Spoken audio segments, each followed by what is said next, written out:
I really do love what I do at Aritzia. Obviously, I'm a lifer here. It's integrated into part of my life, but I also have an amazing family, and family is very important to me. And just being, again, the best person I can be in all aspects, no matter what role I'm playing: mom, wife, CEO, friend. You're listening to What Fuels You, where we deep dive with CEOs, entrepreneurs, and business leaders to learn more about their stories and uncover nuggets of wisdom we can all use. I'm your host, Shauna Swerland, CEO of Fuel Talent, an award-winning recruiting firm based in Seattle.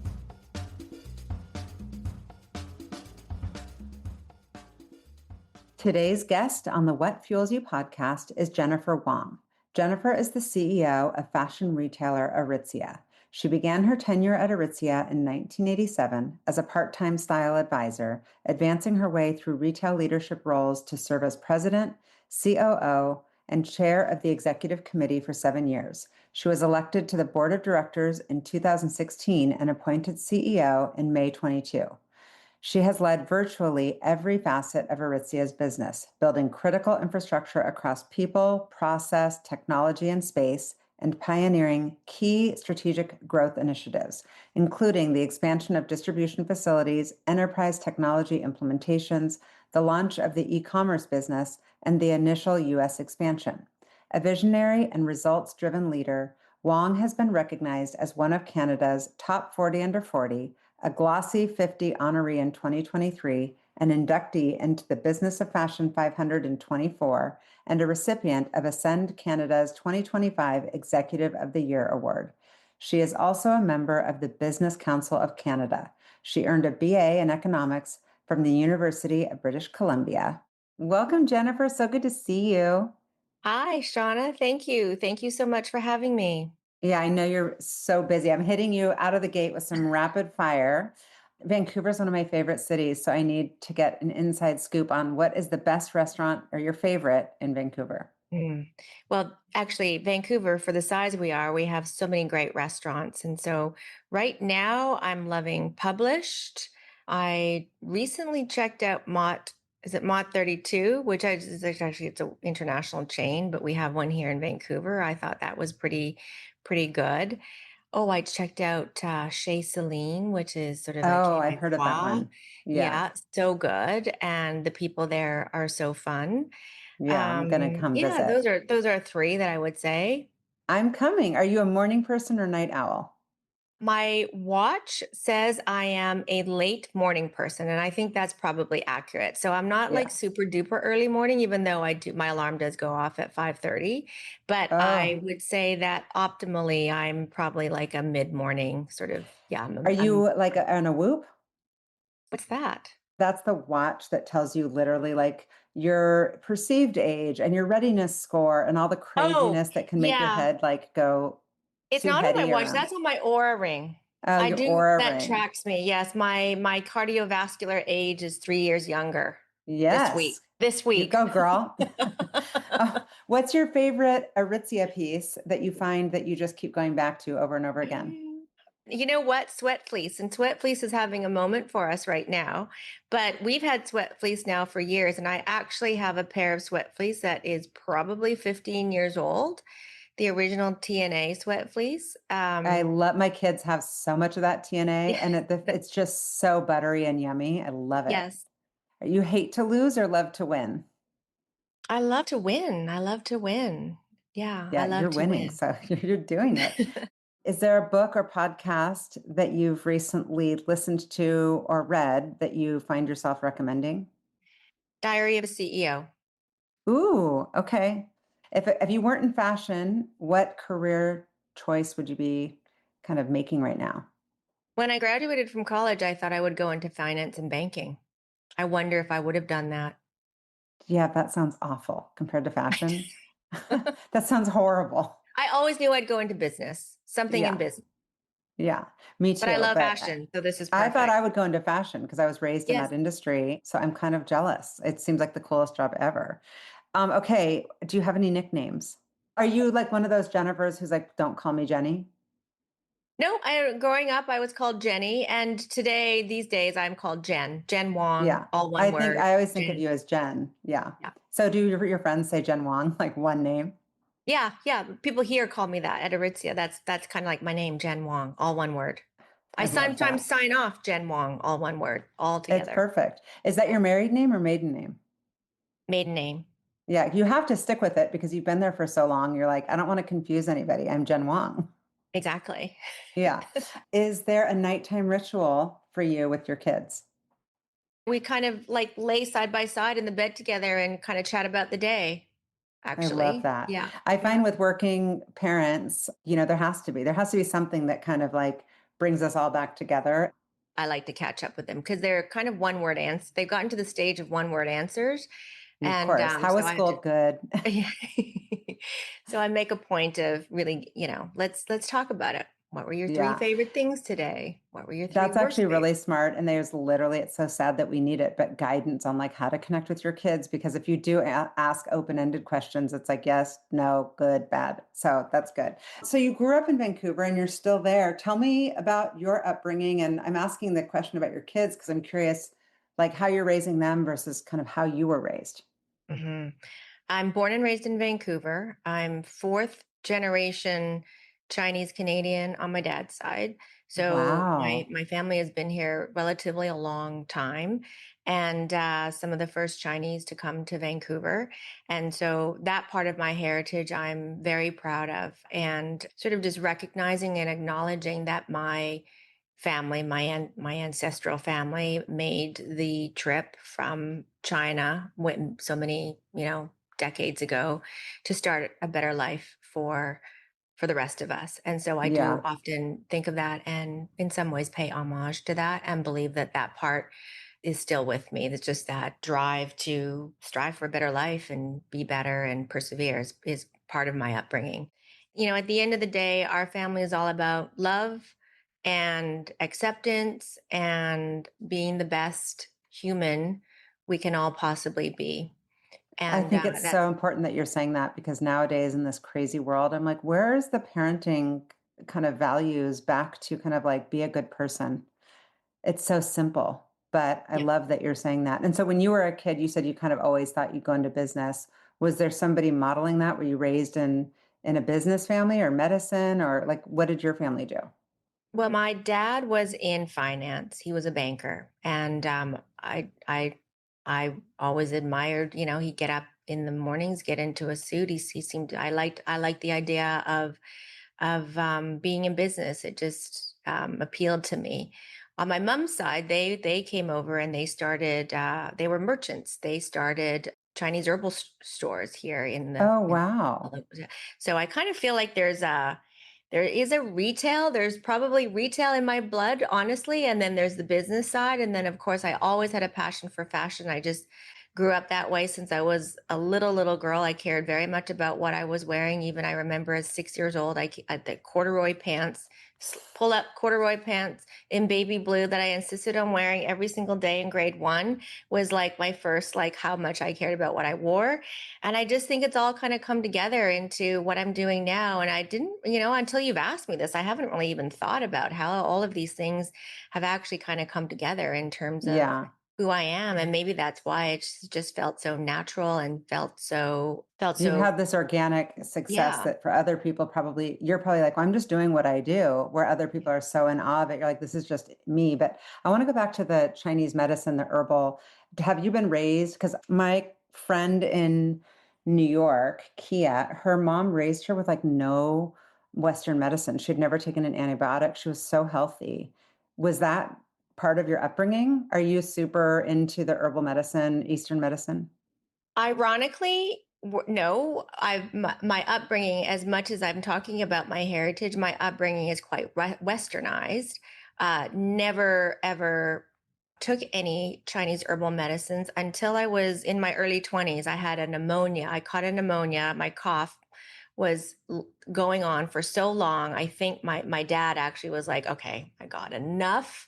We're going to we're going to try something different." And that was literally my first, and it was quite horrible tasting, I have to tell you. It was a tea made with herbs, and it was awful But it tasting, but worked. I'm it guessing it worked. works. It Of worked. course. Yes, it I know. One worked. of my girlfriends is super into it here in Seattle, and she's like, "Have you tried this?" And it's always Chinese medicine, and I Yeah. love trying different things. Yeah. So now I'm into acupuncture. I do get acupuncture Yeah. regularly, and I always know that the Chinese herbs are there if I need them. So what qualities would you say that you picked up from your mom, and how about your dad? They were very proud and humble at the same time. And I think a lot of that has been instilled in me.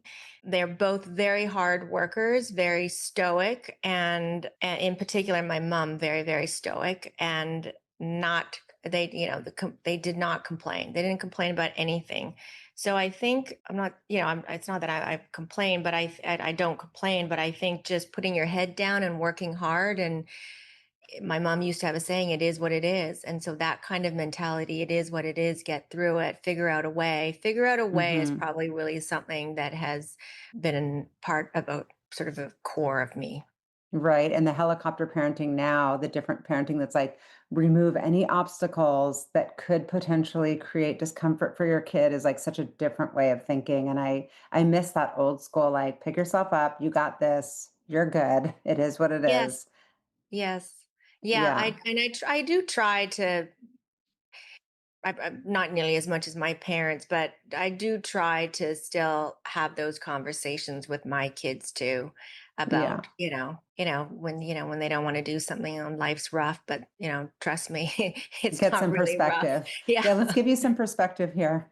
When I was a exactly. kid, I walked 10 miles in the snow. No, just I kidding. do find myself referencing back when I was a kid. I Of do, which course. is funny. Yeah, things were different and better in certain ways back then. So, did you have confidence when you were little? It sounds like you did because you're bringing the corduroys. You know what? I was strong-minded in many aspects. I bet you if you asked my mom, she would say I was very, very, very strong-willed and you couldn't convince me otherwise. And I do recognize that there were probably certain things that I was quite confident about in terms of what I wanted. But broadly speaking, when I look back, I would say I've gained more confidence over the years, even just like, even to my adult years and in my leadership. That's an ongoing thing with probably being a woman, being in business, 100%. Are doing you a what I'm people doing. pleaser? I would say a variation of people please. I like to do a good job and I don't want to disappoint in general. I feel Of a huge sense course. of responsibility with whatever I do, with whomever I do it. So I think there's probably an aspect of I don't want to say people pleasing, but there's definitely an aspect of wanting to do right by Yeah. everyone. And liking harmony. I mean, most Yes. women, I think, really like harmony. So, where did education and kind of the pursuit of academics fall into the family values? I know you went on to study econ, thinking you're going to go be a finance, maybe Mhm. banker at UBC. Was that something that your parents participated in as far as a decision, or were you very self directed? I was more self-directed. So school, I was pretty good in school, particularly, in the younger year, like in up to high school. I was relatively okay in college, university. I probably went to a few too many parties, and but if I didn't do that, my grades might have been a little bit better. But you know what? They never, they encouraged, they supported, they wanted to make sure I was doing well and not slacking. But I kind of was self motivated in that way, honestly. Hmm. And they didn't push me to do anything I wasn't comfortable doing at That's all. great. Like they They sound didn't like incredible parents. They really I do. look back and I probably gave them a hard time during my teenage years at times, but I look back and I am so grateful for Yeah, my they sound parents. incredible. So, just like most of us, you go to college, you're thinking, I'm going to get a little part time gig, make a couple extra dollars to go do whatever, maybe buy some clothes. How did you choose Aritzia? Because it was early days for the company. You're just a part time, what did they call it back then? Did they call it a sales associate or a Sales stylist? associate back then. Yeah. Yeah. So in 1984, Aritzia opened its first store in Oak Ridge Shopping Center, which was a 3-minute drive from our house. And the shopping center had gone over a little minor renovation. I think it was an outdoor shopping center, and then it got converted to an indoor shopping center. And when it got converted to an indoor shopping center back in the 80s, an Aritzia popped up. And it was a local family, the Hill family, that had Hills of Kerrisdale. And the eldest son, along with his father and brother, founded the first Aritzia store in Oak Ridge, 1984. And as soon as it opened, it was the coolest store. And there was nothing like it. It was the coolest store even then. And so my sister and I, we were clients. And I had actually gotten my first job at a muffin shop around in the shopping center around the corner. I lasted there 3 weeks, 3.5 weeks, and then I gave my notice because it just wasn't for me. And I don't, I by university, that was in high school, and then by university, I thought, like, I'm going to apply to Aritzia. It was as simple as that. I wanted to work in fashion. Loved the And was it store. a commission-based job as a Nope, part-timer? nope, nope, nope. So And how has that we're still structure not been? commissioned. It's still not. So because I remember when I met you, I asked you about that because my daughters are obsessed with Aritzia. And now I've become obsessed with Aritzia. And I worked retail my whole life and was very proud of being really good at it. And I just am very picky when I'm shopping that somebody better hustle because I'm always in a hurry as a working mom.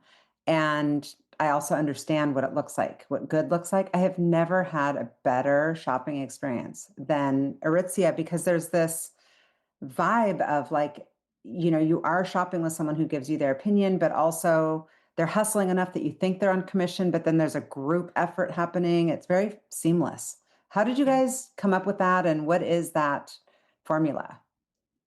Well, that is probably a real big aspect of our business that sets us apart is our retail experience and the exceptional client experience, the exceptional client service that we provide is something that is part of our DNA. And so, I have to say that our we have phenomenal people. We have people who very much like myself love the brand, are customers of the brand themselves, care about the customer, and just like I said earlier, want to do a great job and want to do right by the customer and do right by the company, and essentially make sure that the customer is happy. And so they're self-motivated, they love fashion, they know what's cool, they know how to style, and they're sharing that with our customer, and it's really kind of very innate. It's a very innate and something that we all share as sort of a corporate culture in terms of what we do Mhm. here. Well, as Really. you've scaled the business, how do you come up with like what is the interview process? Like, how do you recognize somebody as being, I mean, I don't know what you are calling them. All these Now companies are they're like style An advisors. Aritzian or like, Yeah. a person that is meant to be selling for Aritzia. Well, I think culture fit is very important. One of the things that I insist on when I'm talking to the team when we're hiring anyone in any part of the business is that they are a culture fit. Aritzia, every company will say they have a very strong or unique culture, and Aritzia is no different. We do have a strong culture, starting with our founder. We have a founder inspired culture here. A lot of I would describe who we are. What we are is founded on the principles of Brian, and I've worked with him a very very long time. 38 of the 41 years that we've been in business, and so well, I'm obviously not a founder, but I'm a founding member of management. And there's quite a few of us who have been here for decades and decades. And so, very much sort of an intersection of our own core values as well as values of the company. And looking for that fit is incredibly important whenever we're looking to have people join the team. And it's nothing crazy. There's lots of people Hmm. that share that. And I think just some of the things I described earlier, having a passion for what we do and being very attuned to what's going on in fashion and what's going on in general culture, pop culture, and caring about the client and putting the client first is probably at the center of all of it. Yeah. And have you done, I'm sure that there's a lot of like analysis being done on the higher performing stores and why they're performing. Is it location? Is there a correlation with the manager? Like, what are you able to attribute to the success coming from the top all the way down to the you know person who's stocking the clothes? It's such a good question, which I get asked all the time. And you can't really point at any one thing. It's like that saying where the whole is greater than the sum of the parts. It really is. There's a magic that happens when we bring all of the elements together, whether it's our people that we just talked about, whether it's our product. When it comes to store locations and where we place our boutiques, we do look for what we call AAA real estate. It's got to be, in great locations. The store design, all of the different things that the customer sees. And if you just think if you think of all your senses and what you come It's into also so contact well with. merchandised. It's so shoppable. Yeah, yeah. I mean, all of these things, we just try to be excellent at everything, everything that we do, which is also part of our culture is Yeah. excellent. Yeah. And Well, you've literally grown up in the business. I mean, I am curious about starting in the beginning. When you were promoted, I didn't even realize this until doing the research, but you were promoted to the first footwear buyer. That was in the 90s, is yes, that right? yes, that's absolutely right. Yeah, we're And that back you in, brought in yeah. Doc Martens. I mean, Doc Martens were all the rage. They still are. How did that was that you specifically? In 1991, no, when was it? I had My graduated. research says 91 Yeah, 91. and yeah. You're reminding me. In 91, I graduated from university. I had just finished my last exam the week before. I had taken a bit of time off to study for the exams. Brian calls me. He's like, "What are you doing?" I'm like, "I just finished my exams. I'm thinking of taking like a couple of weeks just to take a breather." He's like, "Come to the store."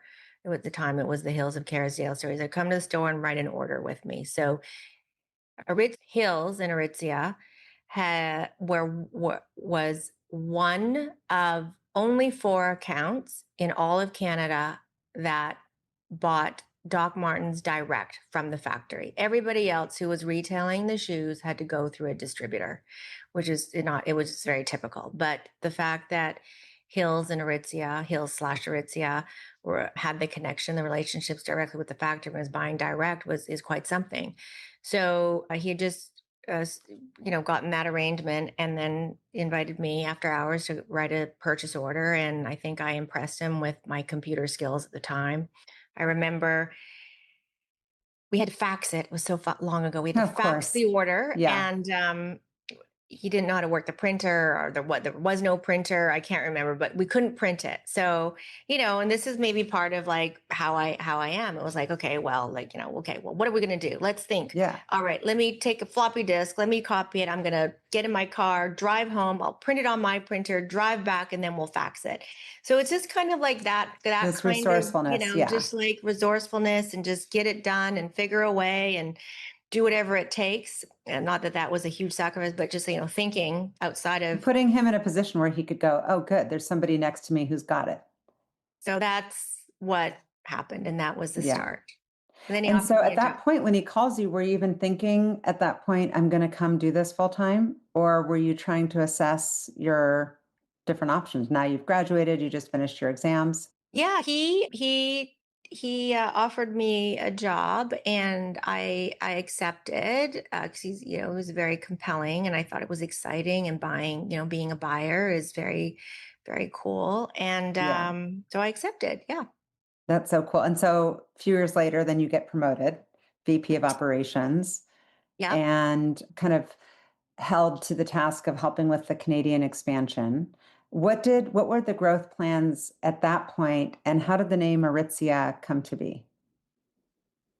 Aritzia is something that Brian came up with a few of his buddies, is how the story goes. And obviously, they thought of a whole bunch of different names, and Aritzia was a made up name. So I'll just It's get a it out of the great way. name. It's a made up name, and made up as in like they created it. They created the Yeah. name. It's not. Some people ask me if it's named after like some Greek goddess or something. And no, and it started with an A, which meant you would be listed first on the shopping center directory. So I think that that, Smart. that was one Smart. factor. And as the folklore goes, is how it was decided upon. Yeah. And so you're VP of operations. What is that role? What is your job description at that point? Anything to do with And at the time when I received that promotion, we were very small. There was probably like three of us plus Brian in leadership roles. So there was somebody running Wow. retail, somebody running products, and I was running, the rest of it. And we were all reporting into Brian in our respective areas. And so back then, as you might know, with a business like that, you're even though you have a title, you're kind of doing a little bit of everything. Of Whatever course. needs to Yeah. be done, you're doing it. So, and that's what I mean by this sort of the founding member of management. All of us, we just pitched in for whatever needed to happen in spite of our titles. Yeah. Just get it done. And so then, really young, I mean, 38, you're COO. And that's when you guys started to lead into the US. How was that planning? Like, where do you start? I know it's like California eventually. I love the flagship store, by the way, in Soho. Mhm. Super cool store. Thank you. What was it like taking on that type of responsibility so young? And how was it like when you compare kind of expansion in Canada to expansion in the US? One of the things I suppose it is how I am is I don't think of the challenge so much in front of me as I'm thinking about, okay, how do I get it done? And so, expanding into Canada was about making sure we had our systems in place and training programs so that we could extend that what we were doing into a geographically more remote cities. And so it was just kind of like working through those aspects. And back then, the rate we were opening the stores, we could be very, very hands-on. So a lot of how we operated in our philosophies and our culture, we could directly from ourselves, infuse that into the local market. And so that's how we kind of grew across Canada. And in terms of entering the U.S., it's different. At that time, we had a private equity company, and they challenged us on what are we going to do differently because the U.S. is different. And there were a lot. They reminded us about the several examples of Canadian retailers who entered the U.S. and then kind of returned and retreated back home, I don't even know not who that the Canadian successfully. retailers are. I think of Lululemon when I think of a Canadian retailer. Yeah, that was Um, that was around our time. We're talking about like leading up to 2007 when we entered so we're talking about retailers even before that, whether it be yeah, I won't mention them, but there were yeah. retailers before. So they challenged us, and they really wanted to make sure that we could be successful. And so one of the things that is interesting in the story is we actually said, look, we're not going to change anything really.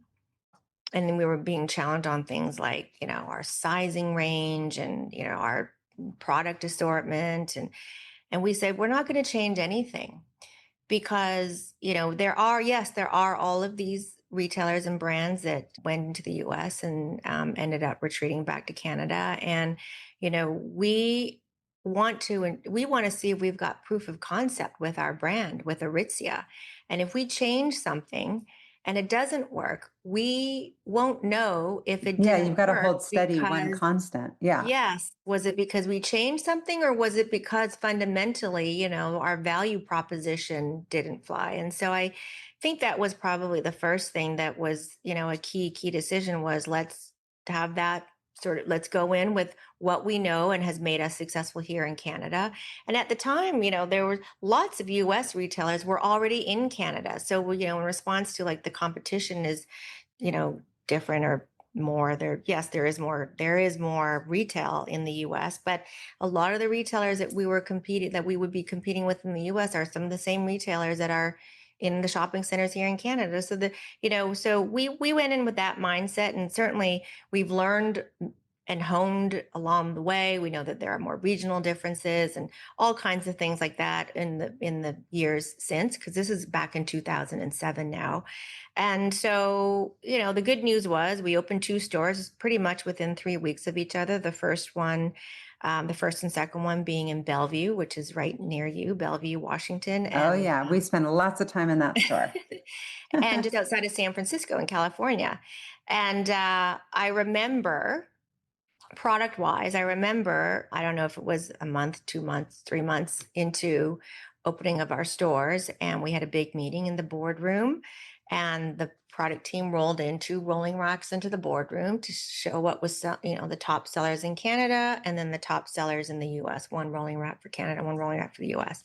And we looked at it, and pretty much different positions. Maybe something that was number 2 in Canada was number 6 in the US, and vice versa. But for the most part, the top 25 styles were very, very similar. And that was sort of like proof, like, look at there, I love that lesson for people yeah, listening that are thinking of the whole, like, is that based on, I mean, that sounds more of like a data decision and a gut decision. That's like, let's trust what that we know our business, but also that the data shows that you can't kind of change things and try to know what's working and not working until you yeah, get some time. I yeah, always think that with like diet and exercise, because sometimes I'll get in the zone and do like 10 things at once. And I'm like, wait, I won't know like yeah. what's creating the result if I'm doing all these things at once. I got to do little by little. So that's super Isolate the smart. variable. Yeah. So, again, couldn't be more thrilled, because what that told us was we had proof of concept, and our brand and Yeah. our value proposition was resonating. Yeah. And I mean, so now you're big, you're growing, and you've got to now think of like systems and all the things. And I'm reading about the implementation of your first ERP, which that kind of stuff makes me be like, ugh, I can't stand any of that kind of stuff, but it's a necessity to scale. And that you said that you deliberately avoided the industry playbook. What was the industry playbook, and how did you differentiate yourselves? Well, the ERP system, seems to be my claim to fame that we still talk about, even though that was way back I in know it's like yuck. 2008. But the big thing there was we put in SAP, which was generally, for billion-dollar companies, and or companies with hundreds of millions of dollars. And at the time, I think we were barely 100 million in sales. We might have been 80 million in sales when we put that in. And again, I remember the private equity company challenging me, really challenging me in a board meeting, saying, like, why why can't you do this? That's half the cost. And they were really concerned about the risk of putting something in like that, because 50% of SAP implementations fail, and we had obviously never done one before. So this is kind of this is kind of, again, like the benefit of not having done some stuff and trying to Right. figure it out, because you don't know. You You kind of don't know go what into you it don't know. fearless. Yeah. Exactly. You just figure it out. And so, anyways, we got that through. We had a successful go live with that ERP system. And one thing that was part of my core accountabilities as the operations person was to build the infrastructure that enabled our growth. So we've grown phenomenally, and we're part of our culture and part of our operating philosophy has been to ensure that we have infrastructure, world class infrastructure that is growing in pace with our top line growth. And many companies might back into that infrastructure and sort of do it as an afterthought, but we always made sure that our infrastructure, whether it was our people, our processes, or our technology systems, tools, what have you, Yeah.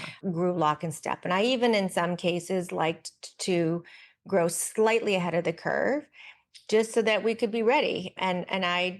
We truly believe that our infrastructure enables our growth.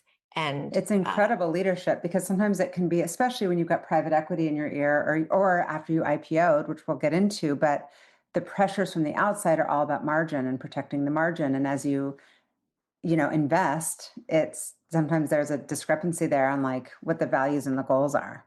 yes. And what I want to say is the private equity company, I will say, were fantastic partners, because they asked us these hard questions. I mean, that's one of the things I learned too. They asked good questions, hard questions, to get us to, reflect and make sure Hmm. that we're making the right choices. And then, once we ensured that we had explored that, they were very supportive, and then together, and helpful too, because they would introduce us to others that All could the right help us through, players. through the Yeah. thinking, and Yeah. and then together have built a very successful brand. Well, it's incredible. And so when you launched ecom, which can also be hugely successful, or, I shop a lot online, and I just think that your experience, your user experience, and just the whole user interface, maybe it didn't start there because I don't remember what it was like back in 2012, but it's pretty flawless and seamless, and makes the experience pretty enjoyable, which I love. And even just the returning, everything's just very easy.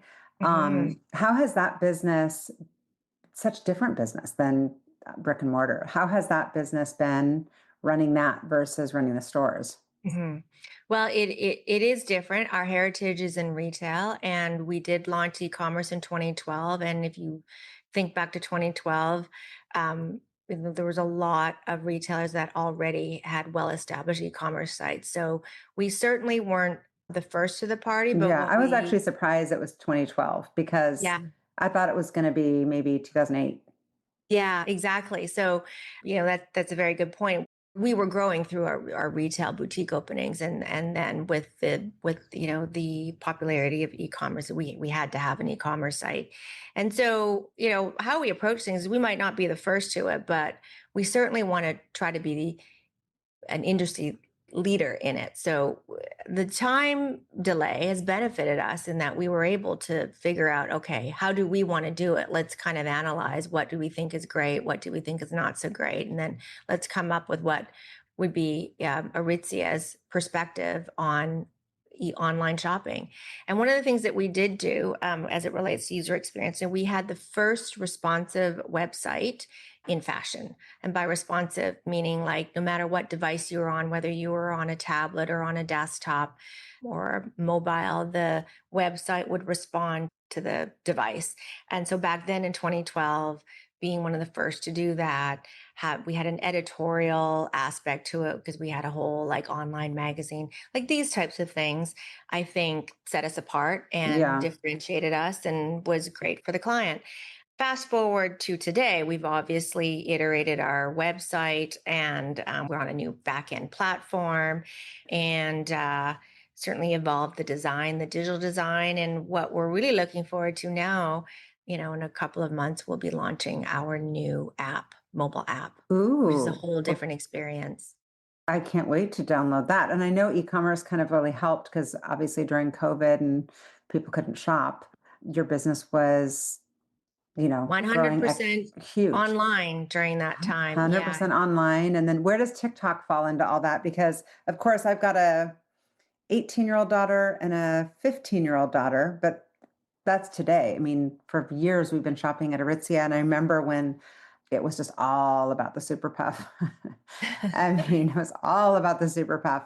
And when I was thinking about like how to even address the Super Puff or just any of the things that become really trendy and the kids with TikTok, it's like, how do you hold on to something being kind of like it's hot right now, and how do you make it not hot? How does it your business just seems to sustain?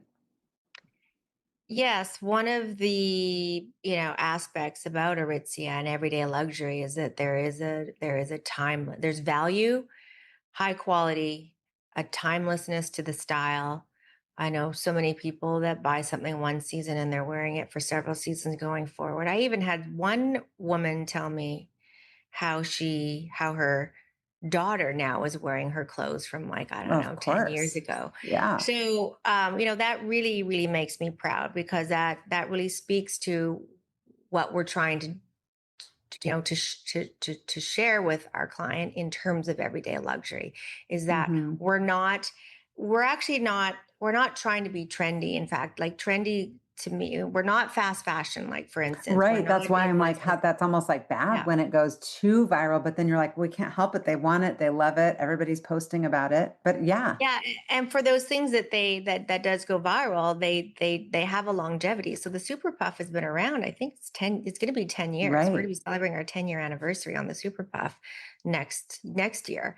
And as I mentioned earlier, the sweat fleece has literally been around for couple decades. Obviously, it's Yeah. evolved since, but so I just think product is at the center of everything we do. It's at the core. At the end of the day, we're product driven and product driven, and we work very hard and have a very talented team who design, create, develop product, and that the customer wants not just this season, but wants for many seasons to come. And I think that's one of the special things about Aritzia is you can trust us that when you are buying something that, that you're going to get good value and that it has lasting quality as well as lasting, relevance. And so Yeah. that's what that is actually what I think is is goes viral. The quality for me is the big one because I tend to, and maybe I've just become a little bit snobby, but I do like designer fashion. And then I'm like, oh, a little designer with some Aritzia with some, but it's got to be a brand that feels and looks good quality wise. And I love that I can blend that perfect element of like um, accessible price model, but Hmm. also really high quality. Hmm. And that hasn't suffered as you've scaled because I know now there's like a lot of Aritzias and you're opening at a clip that's faster. So yeah, huge, huge kudos to you. So I want to talk to you for a second about being a CEO, a female CEO, which usually I don't even like to go that route of the female thing, but it is a thing of a publicly traded company. You took the company public in 2016. Not that many female CEOs of publicly traded companies. There just aren't. How does it feel different for you? And do you feel like there's more eyes on you, kind of watching out every move? Hmm. I was shocked actually at the stats when I became CEO, and a lot of people were pointing this out to me. And I have to tell you, I work. Aritzia is 85% female. I Most of our leaders are female. 33% of our board is female, and so I will say I have had the absolute pleasure and privilege, and probably maybe didn't really realize that that's not necessarily the profile of the world out there. No. So when I became CEO and a lot of people were congratulating me and telling me this, I was just like, what's everybody talking about? Like, I'm just doing what I'm doing. And this is like the natural progression of I just didn't really have an appreciation until more recently in the last few years. I found out, I think the first year that I was CEO, I found out like 6% of the CEOs in Canada are female, are women. I don't know what Of females, CEOs or CEOs of publicly traded companies? CEOs of our CEOs in Canada. Yeah, Wow. six and a half Wow. percent or something Oh, like we that. need to do something about that. Yes. And I don't know if that stats are true. That was 2 or 3 years ago when I first became CEO. And so I was shocked. And so I will say that I have become more aware of those statistics. And I have become more aware myself firsthand as I go to whatever conferences or even cocktail parties that are, this CEO cocktail party for CEOs at some conference, and it's a room full of CEOs, and I'm literally the only woman there. I'm Yeah, literally that that doesn't that surprise me. that is I will say, it was a bit of a shock. It was a bit of a shock. So now that just makes me feel even more responsible. You asked, are you a people pleaser? Well, it makes me feel even more responsible to speak up on that. And what I love about Aritzi is our platform has always been about empowering women in all different walks of life. And so that's become an even stronger theme and a stronger element of my leadership. Yeah. And I mean, I've read, in prepping for this that you have a very strong reputation of being obviously great at your job, but very grounded and very much in touch with the people in the company, but also with the customers. How do you stay close at every level through the growth and then also just not kind of reading your own press? Like, how do you not get like, hey, look at me, I'm the big bad Mhm. boss? I I go back to my childhood and some of the questions that you asked me. And you asked me what were my parents like. They were proud, yet they were very humble, and almost to the point where it's like, and maybe it's just culturally too, with my Asian heritage, it's like, don't want to stand out too much. So Yeah. that's so that might be part of it. But at the end of the day, I still think of myself a little bit like the style advisor that worked on the Yeah, that floor makes part sense. time. And as even though many years have passed, um, and because everything is kind of a blur, it seems like it's a long time, but it seems like it's gone by so quickly. It's a short time. So when I go to visit the stores often, and I feel right at home just on the floor, and you Yeah. know chatting with the style advisors and the team that's on the floor, because I feel like that I feel like, I don't know how they view me, but I feel like I'm just one of them, and I like to connect. I like to connect with people, whether they're our people or our clients, and I just really, and I am still a client of Aritzia, so I just kind of feel like I'm part of those communities Hmm. anyway. Are you able to go in as a secret shopper? Do you ever do that? That's my first question. And my second question is, do you ever just stand back and observe the customer versus going right to the stylist and kind of just check out what's the behavior, what are they touching, what are they walking away from or picking up? Well, on your first question, there was a show, I can't remember the name of it. Their Undercover Oh, it Boss. was Undercover Undercover Boss Boss. I know did you're like contact. suddenly you're like an did they approach you? They called me. They called me a few No, years that would ago be and so asked me fun. if I wanted to do that. I declined, but I would never do that. I would never do that. I just don't feel that that's me. I'm more straightforward than that. Just my Hmm. style is I'm just more straightforward. But I always, before I enter a store, I stand outside in the wherever on the street, if it's a street front store in the mall, and I observe the front of the store and who's going in and what's happening on the activity inside. I observe that before I even walk in. So when I Hmm. walk in, they recognize me obviously, but I always like to observe, and I like to just spend time in the store myself. Like, on Fifth Avenue when we opened our flagship there, I just kind of plunked myself down at the cafe, at the AOK Yeah. cafe, and observed. Yeah, I also love that you Yeah. have the couches in there because, everybody's shopping with the person who wants to just sit on the couch and wait.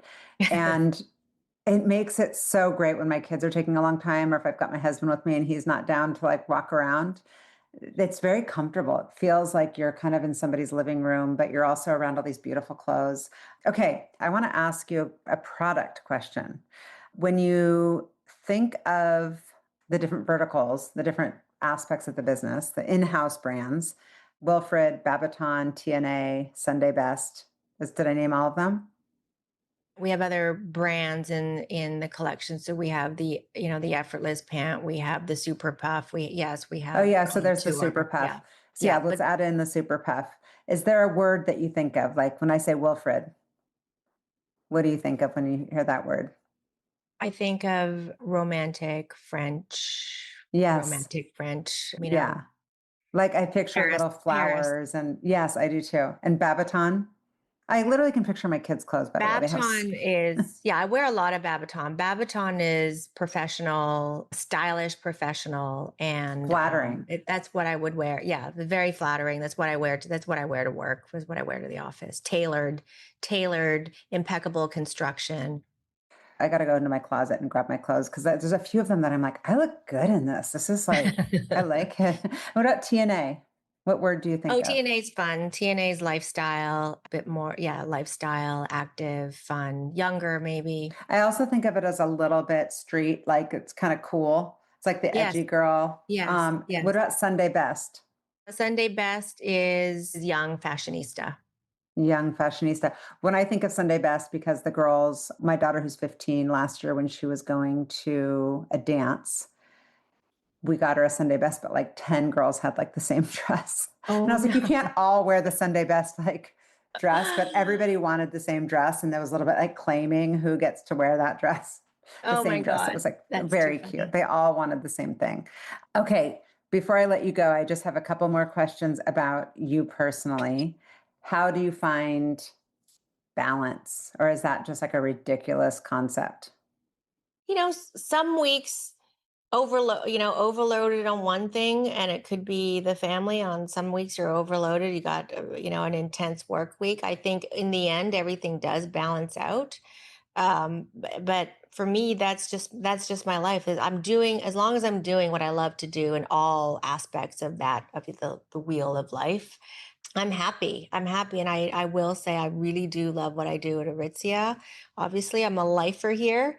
It's integrated into part of my life, but I also have an amazing family, and family is very important to me. And, spend as much quality time with family and personal pursuits, and just being, again, the best person I can be in all aspects, no matter what role I'm playing: mom, wife, CEO, friend, Yeah.